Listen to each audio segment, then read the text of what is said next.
Polboronic video ni Pangulong Bongbong Marcos muling binuhay ni Maharlika. PBBM dapat na talagang mag-resign dahil Pilipinas lugmok na sa kanyang kapabayaan. Maharlika hindi takot sakaling ipatawag ito ng Pangulo dahil sa hawak nitong ebidensya. Pero bago ang lahat, kung hindi pa kayo nakapag-subscribe sa channel na ito, please do subscribe para mas maging updated kayo sa mga susunod kong mga videos. Hindi na nga umano magugulat pa si Maharlika sakaling dumating ang araw na isa na rin siya sa ipatawag ng gobyerno para litisin sa walang kwentang hukuman sa bansa. Matatandaang maraming DDS vlogger ang minura, tinakot at ginipit sa Kongreso ng mga walang alam at puro kahabugang taglay ng mga kongresista. Kaya naman Maharlika nakahanda na. Samantala, narito ang buong ulat. Sinusuka na sila ng taong bayan pero binuhay ko ang pagtiwala sa mga Marcos. Ang kapalit ngayon ay panggigipit. Pero huwag kayong mag-alala dahil hindi tayo natatakot sa mga Judas Iscariote, sabi ni June. 'Di ba? No wonder kaya po maraming napapakulong sa Pilipinas. Marami ngayon nasa kulungan na walang kasalanan kundi ang magsalita o magmanindigan, pero dahil sa mga bulok na sistema at panggigipit ng mga taong nakaupo sa gobyerno katulad ni Marcos Adictus Benedictus, mga kababayan, imbis na protektahan ng Pilipino, ginagamit ang batas, ang pang-aabuso sa batas para ipakulong at gawan ng mga kwento ang mga tao. Kaya again, kitang-kita ninyo sa ginagawa kay Harry Roque, kay Maharlika, kay Lorraine Badoy, kay Ka Eric, 'di ba? Dahil tayo ay mga nagsasalita. Meron ba kayong nakita na Marcos Marcos fanatic na kinasuhan ng Marcos Bangag administrasyon? Wala, 'di ba? Wala kayong nakikita dahil kapag hindi pabor sa kanila, doon lang sila magkakaso laban sa amin. Pero pag pabor ay gagawin pa nilang witness. Kahit kitang-kita na sa buong mundo ang kasinungalingan ng mga ginayupak na mga Adictus Benedictus. Katunayan na ang hustisya sa atin ay nababayaran. Ang mga pulis sa atin sa panahon ni Marcos Jr., lalo na ngayon, ay nababayaran. Dahil mga kababayan, kitang-kita nyo naman mga nakasunod sa akin, 2022 pa lang, nung ako ay nagsasalita laban sa mga bangag, ano ang nangyari? 'Di ba? Unang ulitin ko muli, si Taberna, yan si Anthony Taberna ay mismong nag-fraud, nag-fabricate ng address diyan sa Pasig para mapaglaruan, maabuso nila ang judicial or legal system sa Pilipinas kasi alam nila na wala akong address sa Pilipinas pero nag-fabricate sila sa pakikipagtulungan ni Lisa Tanas, ni Marcos Jr. para ako ay makasuhan dyan sa Pilipinas para makapag-issue sila ng warrant of arrest para pestehin lang talaga nila ang buhay ng isang tao. Pero hindi sila magwawagi dahil sinabi mismo ng mga kakampo ni Bangag na itutumba nila o may tutumba na vlogger. Pero nag-failed ang mga jutang ginina na akala nila masindak-sindak nila ang isang Maharlika at sinasabi pa na noong 2022 ay makikipag-ugnayan sila sa DFA, makipag-ugnayan sila sa bansa ng Amerika at kung saan-saan. Pero 2022 pa yun, mga kababayan. Hindi sila nagwagi doon. Kaya nagsunod-sunod ang pagpa-file nila ng kaso sa akin, hindi lang sa Amerika, kundi dyan sa Pilipinas, gamit ang peking address na pinaimbento o pinagawa ni Lisa Tanas, kidnapper Marcos, at ni Bangag Marcos Jr. dahil galit na galit sila sa akin dahil sinawalat ko ang issue ng smuggling. Unang-una yan. Ang pag-appoint nila kay Michael Ma na isang smuggler na mismong nakalagay yan sa dyaryo at sa news article na ito ay smuggler at ito ngayon inupo pa o inappoint pa ni Marcos Jr. at itinago sa publiko ang pag-appoint kay Michael Ma.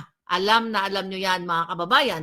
Kaya ang ginawa nila ay mag-file ng cyber libel sa kay Maharlika at sa iba pang mga wag niyong kalimutan, ng isa nating kaibigan na si Johnny Macanas ay naharap din sa cyber libel na final ng dating PNP chief na si Anacorda, si Acorda. Remember that? I think hindi pa rin tapos ang kaso ni ni General Macanas. Dahil ito ay sa pagkikritiko namin sa mga bangag na Marcos Jr. at ang kanilang mga kasabwat. Kaya talagang mga kababayan, kapag hindi ka nila kaalyado at ikay nagsasalta bilang, part of your freedom of speech, bilang isang vlogger, whistleblower, ay kakasuhan ka at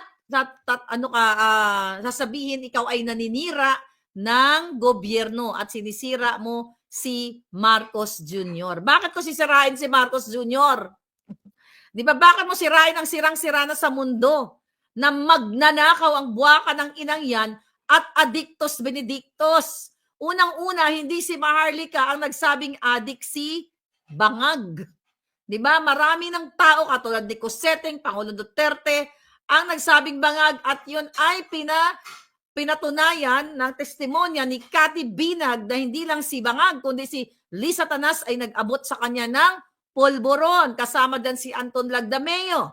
Actually, naginip ako kagabi, na isang Miss Universe na pumunta daw ako sa bahay niya. Sa bahay niya, mga kababayan, nakita niyo ba yung post ko sa Facebook? Nakakatawa talaga yung panaginip ni Maharlika. Hindi ko alam kung bakit tayo nananaginip dito, mga palangga. Sinulat ko kasi para hindi ko makalimutan. Kasi ang panaginip, madalas nakakalimutan mo.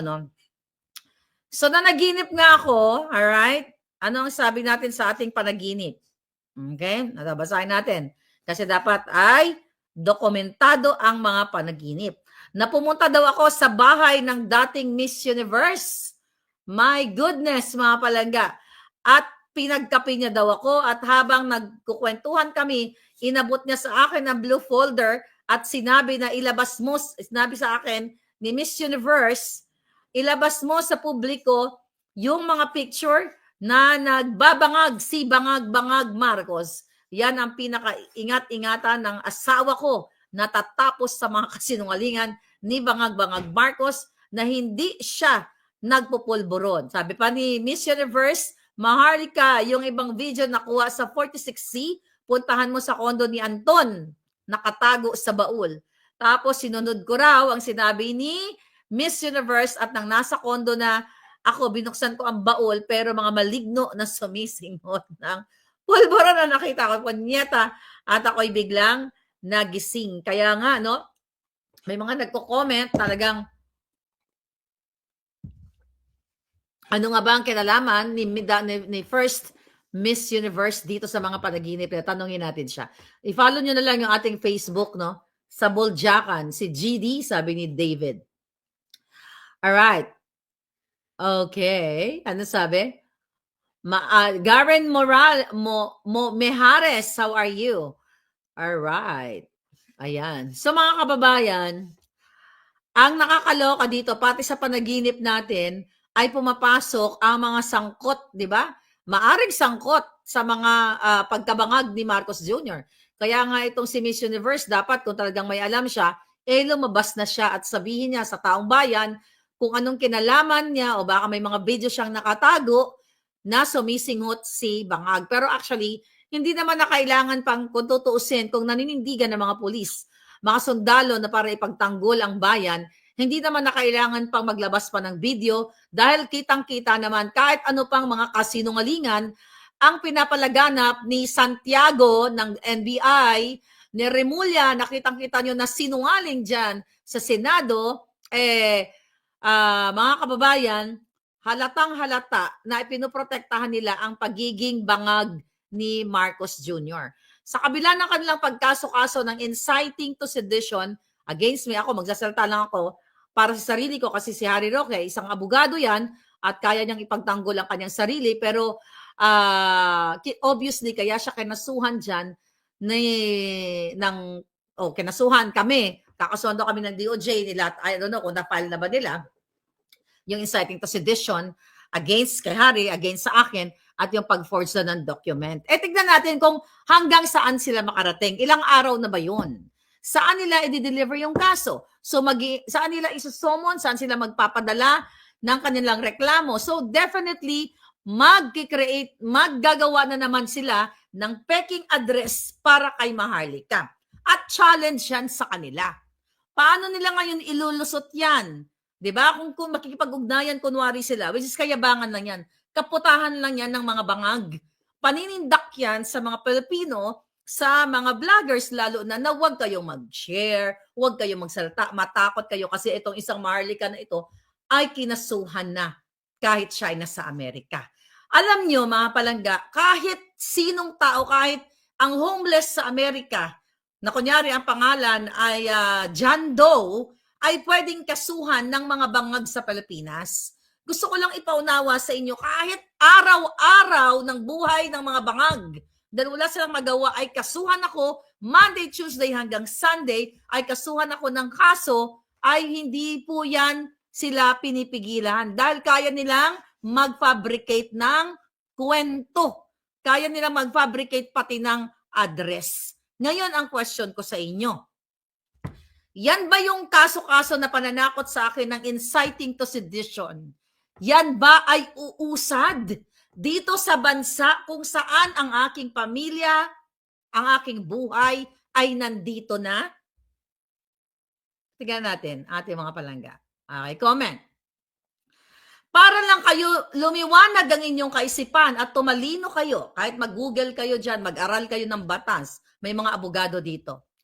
Uusad ba yung inciting to sedition na sinasabi ni Bangag, ng mga bangag laban kay Maharlika? Mga vovo, big no, sabi ni Lucky 88. Ito ay intimidation lamang. Pananakot sa inyo. Dahil po ang paglabas ko ng video na authenticated from other country and here in America is protected speech sa bansa kung nasaan ako.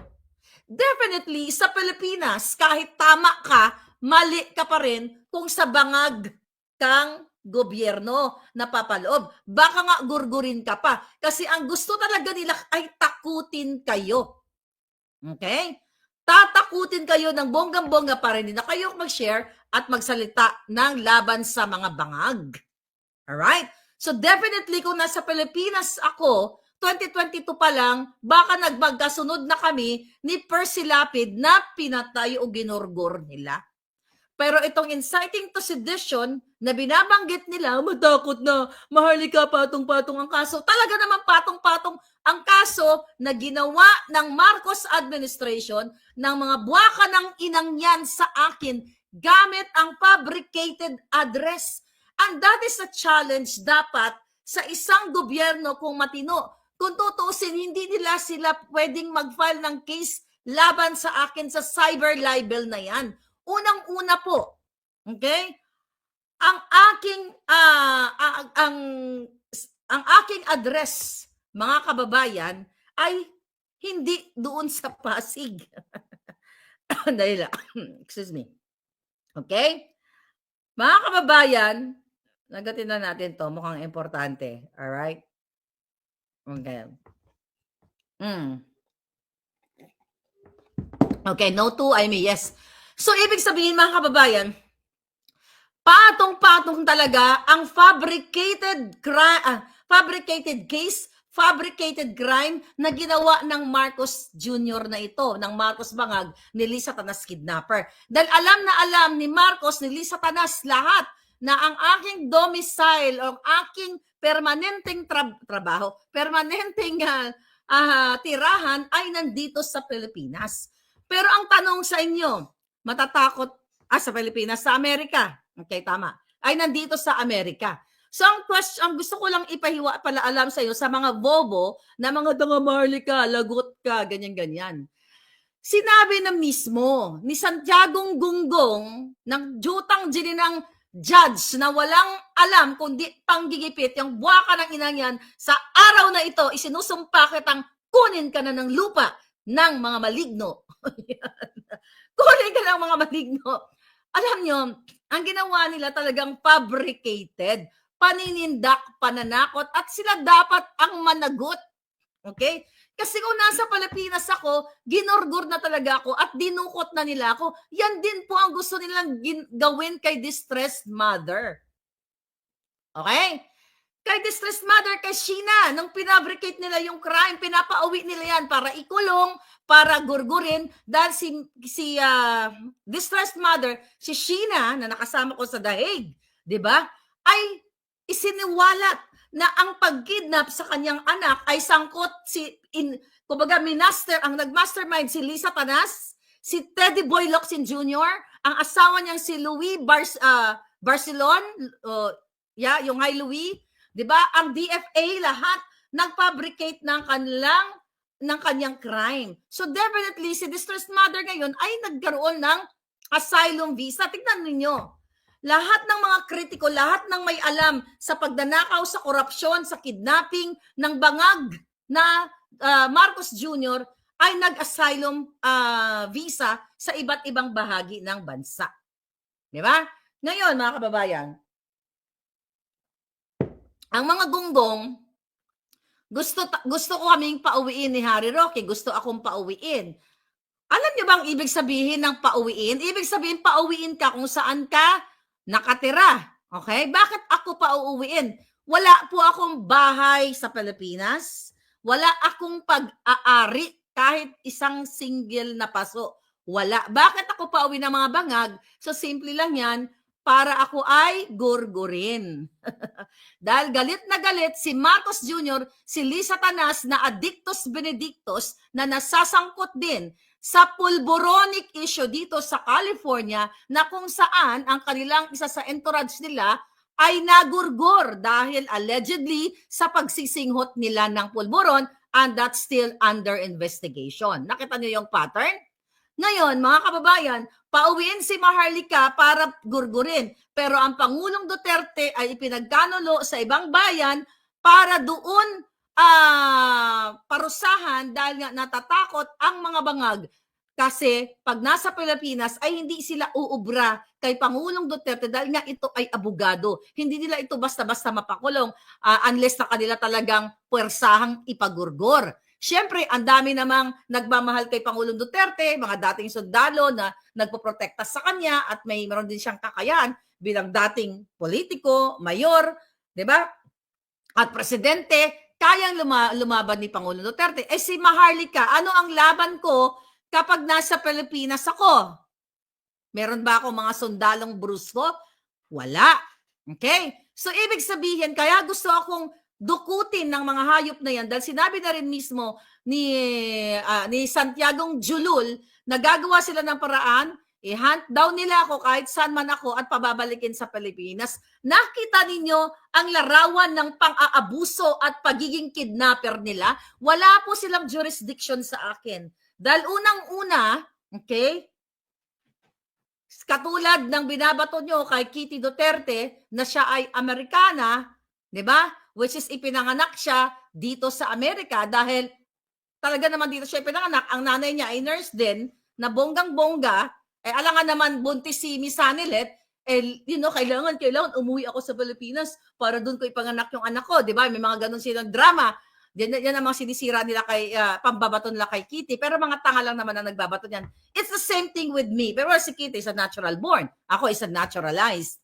Diba? So ngayon, kahit nagiging mukha ng tanga talaga itong si Bangag at si itong NBI, ang DOJ lahat, ipinipilit nila, isinisiksik nila sa isipan ng mamamayang Pilipino na mayroon silang jurisdiction sa isang Maharlika.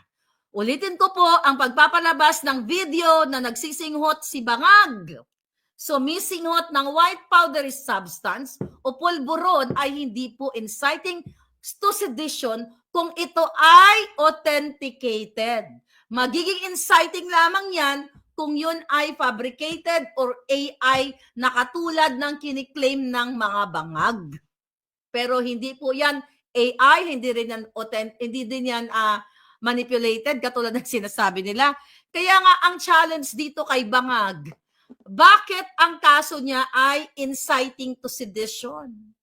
Yun po, yung kaso na yan, dyan lang nila talaga pwedeng ma-file sa Pilipinas, but not in America. Kita nyo?